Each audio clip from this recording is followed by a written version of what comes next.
Good evening again. Thank you for joining us. Tonight we are going to be providing a brief update on the status of our negotiations.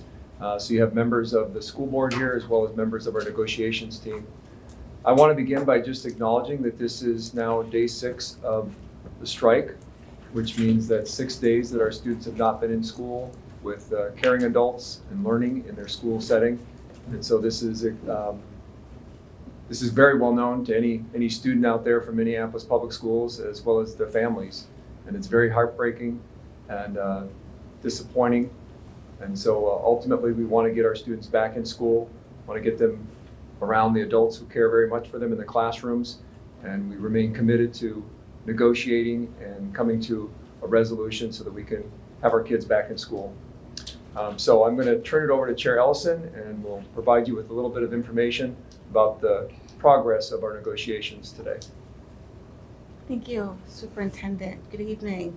Mediations were scheduled today from noon till 6. MPS has read or heard suggestions that we are not at the negotiations table or willing to have discussions about the proposal.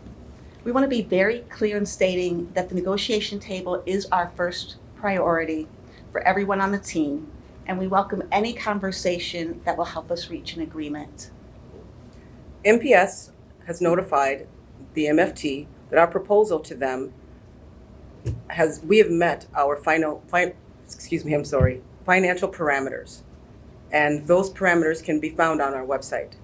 So while the MFT would like a counterproposal from MPS, we do not have the finances to expand the cost of our contract proposal.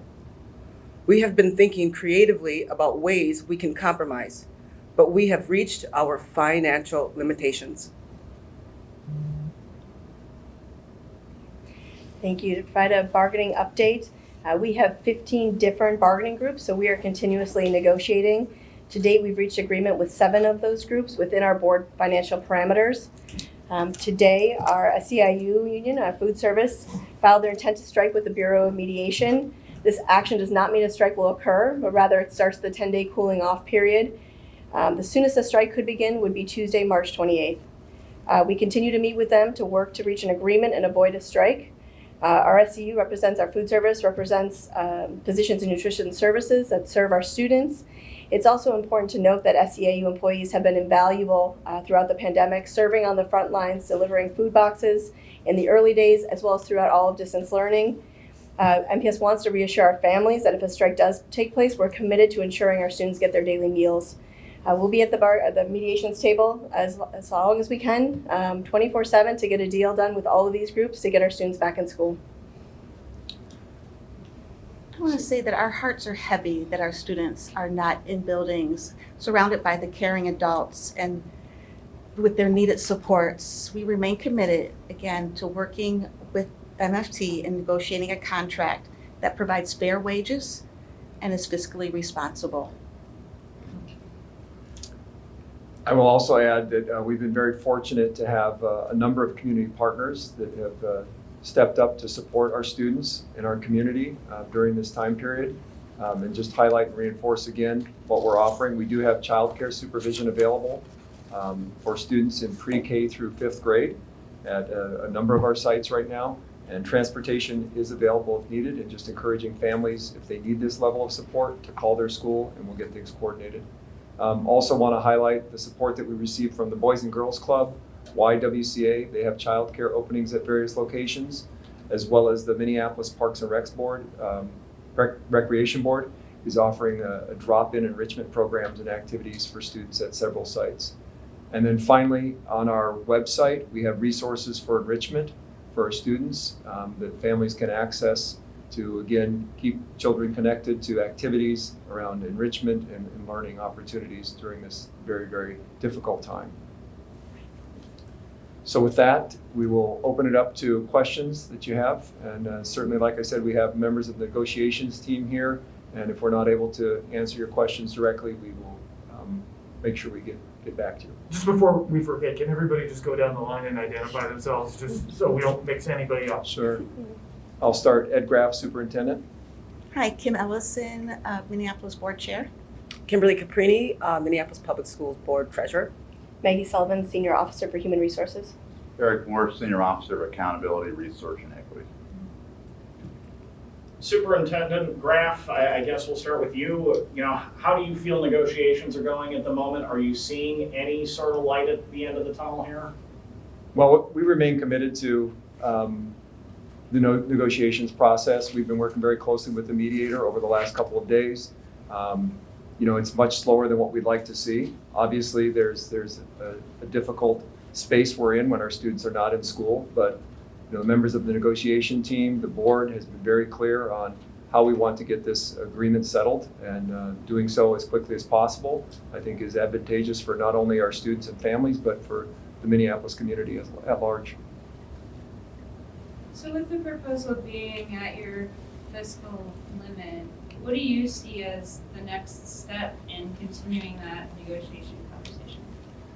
Certainly, when you're in mediation, there has to be give and take. And so I would expect that we'll see some creative problem solving, some different ideas being passed across the table, opportunities to collaborate, maybe have a little more discussion about what the hang up might be with language, or getting creative as to how the dollars are really put into different places that MFT or ESPs would like to see.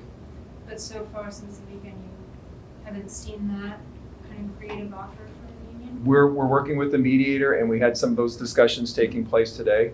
And so we're optimistic that tomorrow we'll be able to have more of those conversations. Superintendent Graff, over the weekend, MFT sent out a press release that MPS negotiators did not show up at the table here. What's the response to that here? Well, I will certainly say that we've been available based on the mediation schedule that we've been provided. And I won't speak for members of the team, but Chair Ellison and I have been here through the weekend and last week as well. Chair, anything else you'd like to add? No, I can say that we have been waiting, and I know we've been working with the mediators on, you know, what information do you need from us, but we've definitely been in the room every day. How many hours have you been at the table since the strike began? Approximately. We've had 20 mediation sessions with the ESP and MFT unions. Some of those have lasted over 12 hours. Some of those have been half day, but over 20 mediation sessions at this point. But not since the strike began. Not since the strike began, sorry. Since total. Total. Yeah, just want to make sure we clarify that. And that's mediation sessions, not negotiations. That's mediation sessions.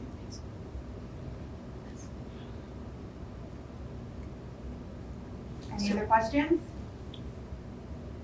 I'll just add that we look forward to providing updates on a regular basis moving forward, and appreciate you being here so that we can share information with the community about what's taking place in the negotiations.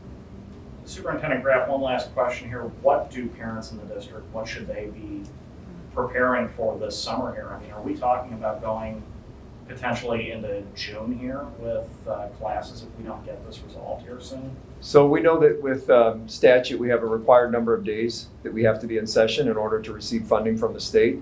And that is a statute requirement. So we're currently evaluating very carefully what those requirements are for each one of our schools. They differ at elementary than they do at middle and high school.